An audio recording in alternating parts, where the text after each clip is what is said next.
माँ ज्वाला देवी का प्रसिद्ध मंदिर हिमाचल प्रदेश के जिला कांगड़ा से 30 किलोमीटर दूर स्थित है। ज्वाला देवी मंदिर को जोता वाली माता का मंदिर और नगरकोट भी कहा जाता है।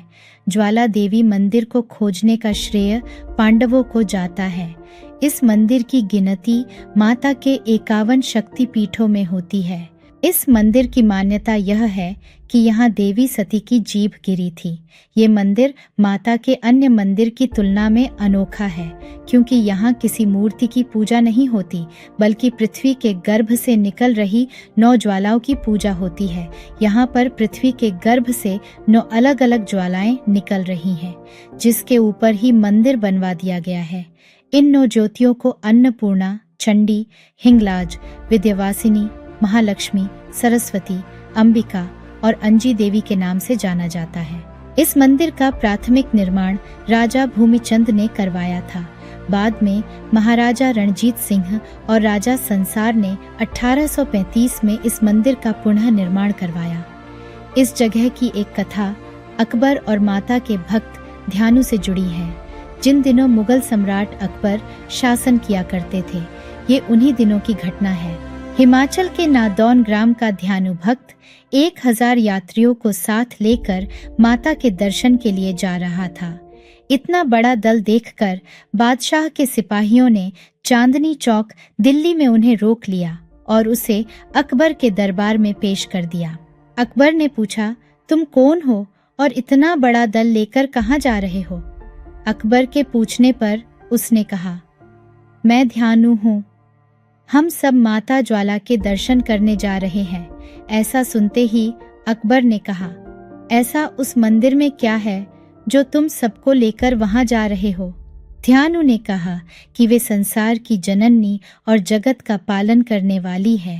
वहां सबकी मुरादें पूर्ण होती हैं। और मंदिर की खास बात यह कि वहां पर 9 अखंड ज्योतियां बिना तेल बाती के जलती हैं। इसलिए हम लोग प्रतिवर्ष उनके दर्शन करने के लिए जाते हैं। इसके बाद अकबर ने माँ की शक्ति और ध्यानु की भक्ति की परीक्षा लेने की सोची। इसलिए उन्होंने ध्यानु के घोड़े की गर्दन काट दी और उसे देवी से कहकर दोबारा जिंदा करने को कहा। ध्यानु को अपनी मुक्ति का कोई उपाय नहीं मिल रहा था, तो ध्यानु ने अकबर से कहा, मैं वहां जाकर माँ से प्रार्थना करूंगा कि वो मेरे घोड़े को जिंदा कर दे। लेकिन इसके लिए उसने बादशाह से 1 माह का समय मांगा। तब तक के लिए ध्यानु ने उसके घोड़े के सिर व धड़ को सुरक्षित रखने की प्रार्थना की। अकबर ने उसकी बात मान ली और उसे यात्रा करने की अनुमति भी दी। इसके बाद ध्यानु अपने साथियों के साथ माता के दरबार पहुंचा और माँ के सामने खड़े होकर घोड़े को फिर से जिंदा करने की प्रार्थना की। लेकिन ध्यानु की प्रार्थना पर माँ ने कोई जवाब नहीं दिया। तो उसी समय ध्यानु में अपना शीश काटकर माँ को भेंट कर दिया। माँ ने उसकी श्रद्धा भक्ति को देखकर ध्यानु को दर्शन दिए और उसे पुनः जीवित कर दिया और उसके घोड़े को भी जिंदा कर दिया। फिर माँ ने उन्हें वरदान मांगने के लिए कहा, तो ध्यानु ने माँ के चरणों में हाथ जोड़कर विनती की, माँ, अपने भक्तों की इतनी कठिन परीक्षा न लिया करो, क्योंकि हर भक्त अपना शीश दान नहीं कर सकता। कृपा करके आप साधारण भेंट से ही अपने भक्तों की इच्छा पूरी करना। माँ ने कहा, ठीक है पुत्र, अब से मैं नारियल की भेंट और सच्चे मन से की गई प्रार्थना से ही मनोकामना पूरी करूंगी। ध्यानु भक्त को यह आशीर्वाद देकर माँ चली गई। यह सब कुछ देखकर बादशाह के सिपाहियों ने ये खबर अकबर को दे दी और ये भी बता दिया कि उसका घोड़ा भी जिंदा हो गया है। यह सब सुन अकबर हैरान हो गया।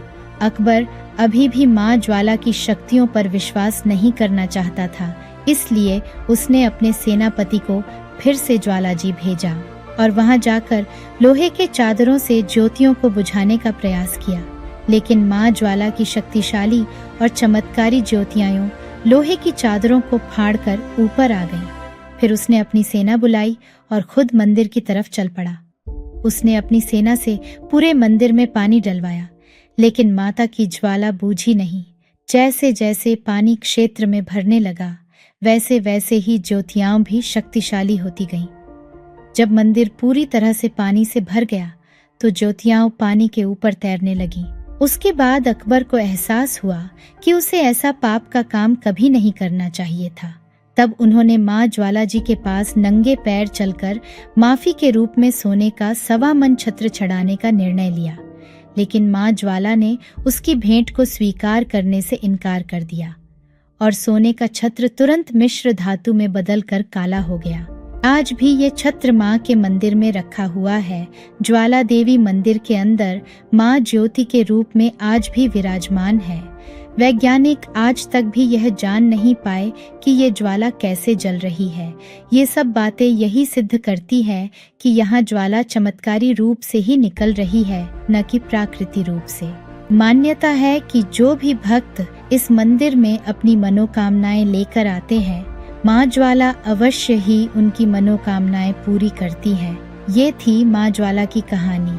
ऐसी और पौराणिक कथाओं और कहानियों को सुनने के लिए हमारे चैनल से जुड़े रहिए।